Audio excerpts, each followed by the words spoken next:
Everton with a 2-0 victory over Chelsea. Chelsea, their 7th Premier League defeat so far this season. Their second just this week. Obviously, they lost. They went into the match at Old Trafford, as many of us thought they would be favourites for that one. Walked away with not a single point. Same thing here as well at Goodison Park. Walked away with not a single point. They had possession, but they just didn't really do anything with it. Was it same old Chelsea for you? Absolutely. You said it. They didn't do anything with it. I mean, I don't think this is a huge surprise, this result, to be honest. I mean, Everton are on an incredible run. I mean, you see the atmosphere around Goodison and you see the commitment of the team. You wouldn't think they had just been docked 10 points. You know, they really are at it and they really are flying. They know exactly what they're about. Yes, Chelsea had possession of the ball, but Everton's quite happy with that. They just keep a solid base, keep strong, very well organised, and then when they get their opportunities, boy, do they go forward with pace. And Decore in particular gets into the penalty box and again scored the first goal today. So, listen, a 2-0 victory for me, for Everton at Goodison against Chelsea is really not a surprise. It's not. It's a Chelsea side, surprise, that when they get to the final third, run out of ideas, don't really create real goal scoring opportunities. Yeah, you can talk about half chances. Pickford made a couple of saves, but there's not really one where you're saying, wow, how did they not score here? And Pochettino made some changes today. He's trying everything. He started with Broha up front. There was no Sterling, no Jackson, no Thiago Silva. You know, he's mixing it up and try to find the formula. But regardless of the name on the back of the jersey, it's the same type of performance, which is possession of the ball, but not a lot on the end of it. And just looking at some of the, I suppose, comments and the reactions from Chelsea fans after the games, you know, a lot of them were saying that there's just a clear lack of any leaders. They seem that they didn't have that desire to win the game. Would you say that that's something that's plaguing them?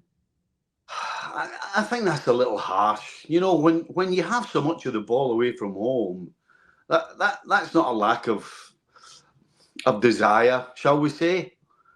They just struggle in the final third, and it's the same old from the start of the season. I don't think they have a problem going from back to middle to front, but once they get to the front, there's no magic, there's no formula, there's no. I mean, everybody looks as though they're not quite sure what they're doing next, and I'm not so sure that Pochettino can do an awful lot about that. You know, at the end of the day, it's about players that have got talent producing it in the final third.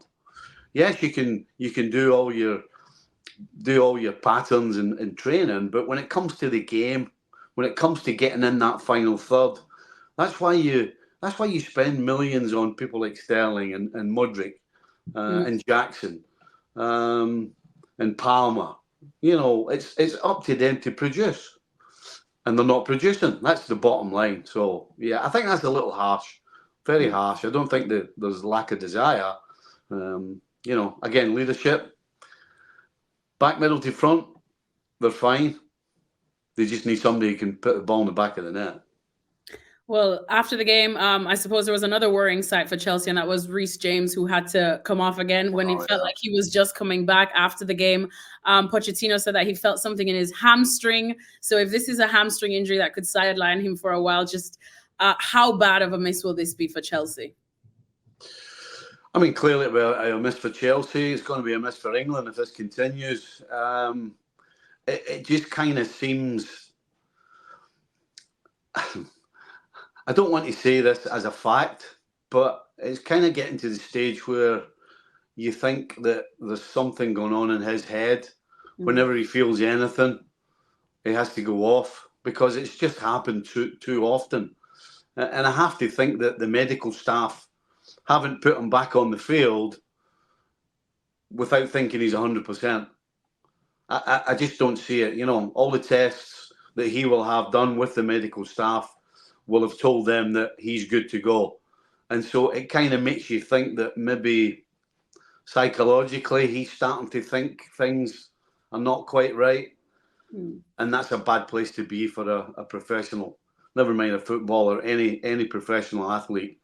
So hopefully that is the problem, because I would suggest that that's easier to fix than actually having a physical problem with your hamstring. So yeah, obviously we all hope that Reece James can recover from yet another setback and come back, be strong, and actually stay that way. That's the hope. Well, another interesting thing that Pochettino said after the loss is that it's something that they need to sit down and analyze. And he said, and try and improve in the next transfer markets. Of course, the January transfer window is coming up. If you're Pochettino and Chelsea, where are you looking to? Because we do know that they have spent and it's still just not working. So which other areas are you looking to improve on? Look, I think every good team's built on a solid defence, and they're losing too many goals. You know, it's one thing for me to say that from back middle to front they're getting forward and having possession, but A, you need to stop letting goals in, and B, you need to score some yourself. So the two areas, obviously, they'll probably think that Nkunku is closer to coming back than not, or being fit, shall we say. So hopefully they're hoping he's the answer to the puzzle going forward, but definitely they have to figure out what's happening defensively, because you can't keep shipping goals in, particularly when you're struggling to score yourself. That's a recipe for disaster, and right now that's what's happening.